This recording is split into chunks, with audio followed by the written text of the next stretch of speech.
Similar solids have the same shape and all sides are proportional. Similar solids have the same shape and all sides are proportional. Their similarity ratio compares the two corresponding sides. Pause now, I'll let you copy that and we'll talk about it. You don't have that first line copied down yet? So our picture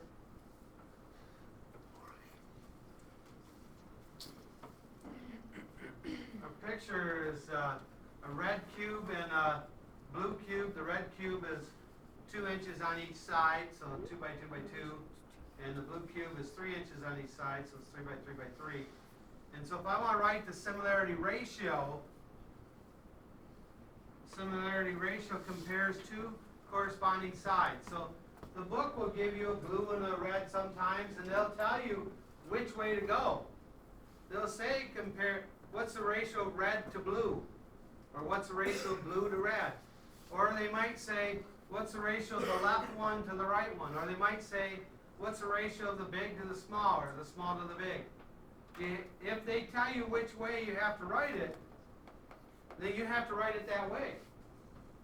If they give you directions on how to compare, then you have to compare the way they say to. But if they don't give you directions, and they just say, find the similarity ratio for these two cubes, then one way would be to say 2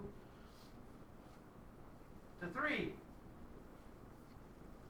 Another way would be to say 3 to 2, or 3 over 2. Now, why did I write 2 over 3, 2 over 3, 2 over 3? I'm saying that these corresponding sides are 2 to 3. These corresponding sides are 2 to 3. And these corresponding sides are 2 to 3. And they're all the same. And that's the key, that to be similar, they must have the same ratio of all corresponding sides. If one side is 2 to 3, but another side is 2 to 5, or 3 to 5, or something else, then it is not, they're not similar figures. They're similar solids. Okay? So to be similar, they have to have, all sides have to be proportional. Okay? All sides have to be proportional. Now in this scenario, this is a cube, the red one's a cube and the blue one's a cube. So all their sides are the same. So as long as all of these sides are the same, then they have to be similar. Cubes have to be similar to other cubes. It's like circles have to be similar to other circles. Okay, because they only have one dimension, and that ratio is going to be the same every time. Okay? That's with a circle. With these cubes, because they're all the same size, they're all the same length, the sides are, then they're going to be similar to anything else that has all three sides the same length, any other cube would be. Okay? So, theorem. Area and volume of similar solids. I'll let you copy it down. Actually, I'll read it first, and then you can copy it. I'll make sure you read my writing. It says, if the similarity ratio of two similar solids is A to B, that's a colon, A colon B, that means A to B, could be written as A over B, or A with the word 2 in B, so A 2B that way. But if their similarity ratio is A to B, then the ratio of their areas is A squared to B squared, and the ratio of their volumes is A cubed to B cubed. Okay? Example. What's the surface area of the box on the left? 20 square meters, right? What's the surface area for the box on the right? Okay. So what is the ratio of their surface areas?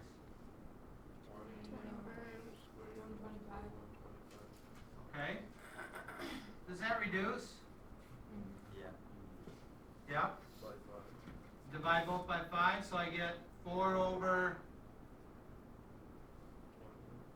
25. Right? So, if I look at my similarity ratio as, let's say, A over B, right?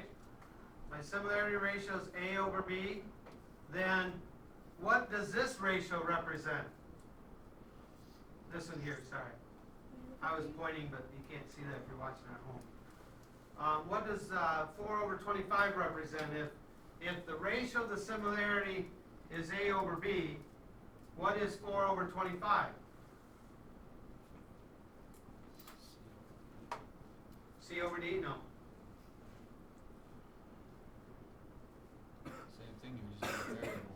So what's a, no, based on that theorem we just did, we want to compare this information back to that theorem we just talked about. Wouldn't it be the similarity ratio of the surface areas? So what's the ratio of the surface areas?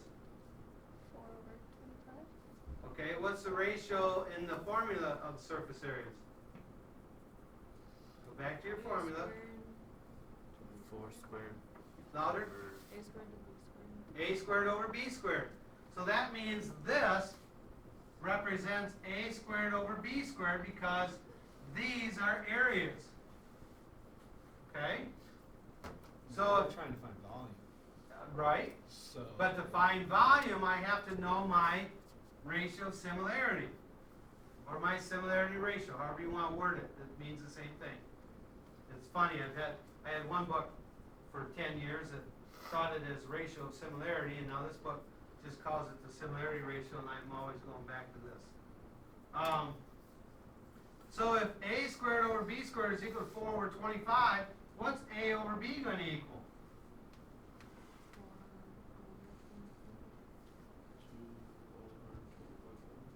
2 over what?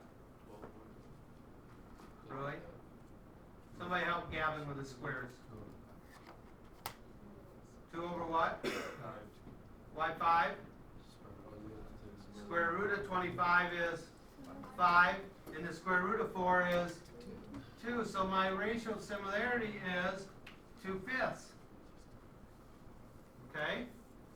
So what's my ratio of volume? So this was surface area. Surface area ratio. So what's my volume ratio going to be? A cubed over B cubed. And that's going to equal what? Tell me how to find it, not the final answer.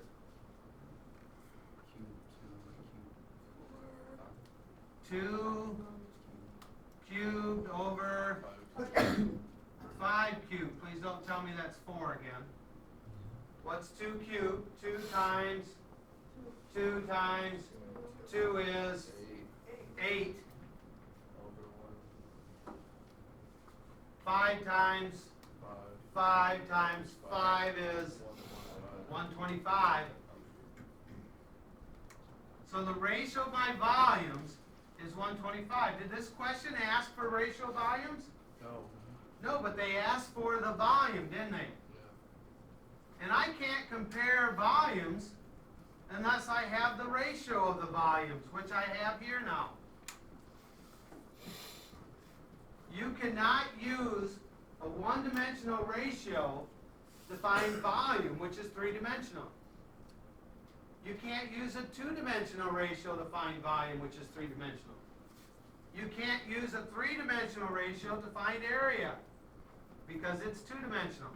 So when you write a proportion, you have to put it in the right form. If you want to find volume, you have to have a volume ratio. It has to be cubic units. I shouldn't say that. Both sides have to be cubic units, but the cubic units would cancel when you make it a ratio. Okay? Here's the problem. Too many people do this problem. Let me do it in red, because it's wrong. Don't copy this down. Too many people do this on the test.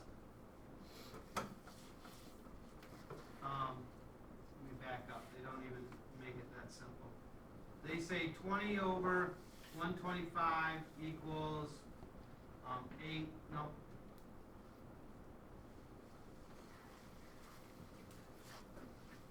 Equals 30 over x. That's what I would have done. And so they say 20x is equal to 3750, is that right? 3750, okay. Divide by 20. X is equal to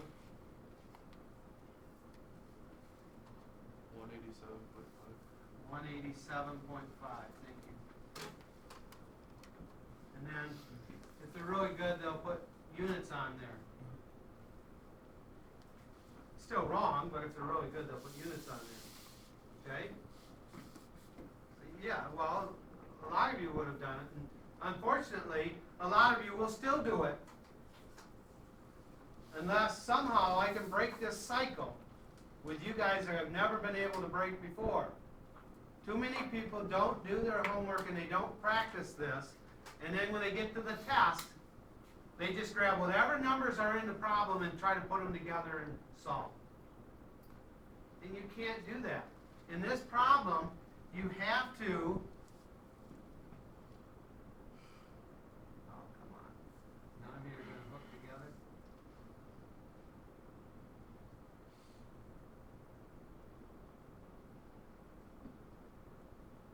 Then the quicker to rewrite the whole thing.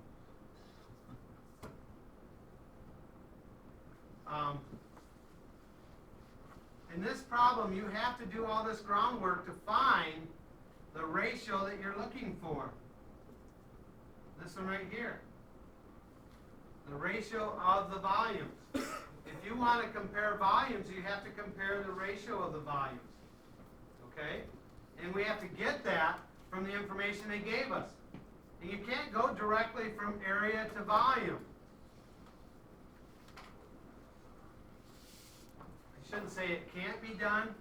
I'm just going to say it's much more confusing for you to do it that way than it would be to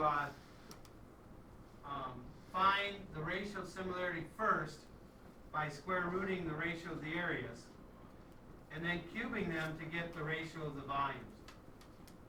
Okay? It's easier to do that in a two-step process than it is for me to explain to you how you would do it directly. Okay? And so now let's do it the right way. The real ratio is 8 to 125. And I know you see a 125 there, but it's not an 8 above it, is it? Okay? So this 125 is just a fluke that it had to be the same number that we had a 25 down here after we simplified, and they had a common 5 top and bottom. Okay? And so that common 5 canceled out. So, you know, in math, a lot of times you can do something wrong and still get the right answer, right? But it's not a process you want to count on. And so, again, here, just it's accidental that that's the same number. So 8 over 125, and then 8 represents the smaller or the bigger cube? Smaller. The smaller one. So I take the volume of the smaller cube, which is 30, and I compare it to the unknown, x. And so 8x still equal to 375, 0. 3,750. I divide by 8 now.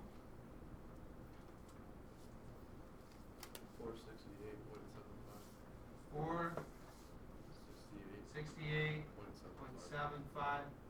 If they said round to the 10th, it'd be 468.8, right? What's this, meters? Oops. Meters cubed. Okay. The volume is always cubed. Area is always squared. The ratio of similarity never has units on it. I said it was one-dimensional. It is, but the ratio cancels the units out no matter which one you're in. You just have to understand which one you're looking at. Okay? It started out as ratio of similarity started out as meters over meters, but the meters canceled. The area ratio started out as meters squared over meters squared, and the meters canceled. The volume ratio started out as meters cubed over meters cubed. And so when we get the volume, we need to have it in meters cubed. All right? That's the only example I did. I tried to pick one that was a little bit on the harder side, where you had a few more steps to get the answer so you could see the whole process. Not all of them are that way. Many of them are very straightforward. You have to look at two pictures, see the ratio similarity, and then use that, square it to find the ratio of their areas, cube it to find the ratio of their volumes. Okay? I could have given you both volumes here in one area and asked you to find the other area.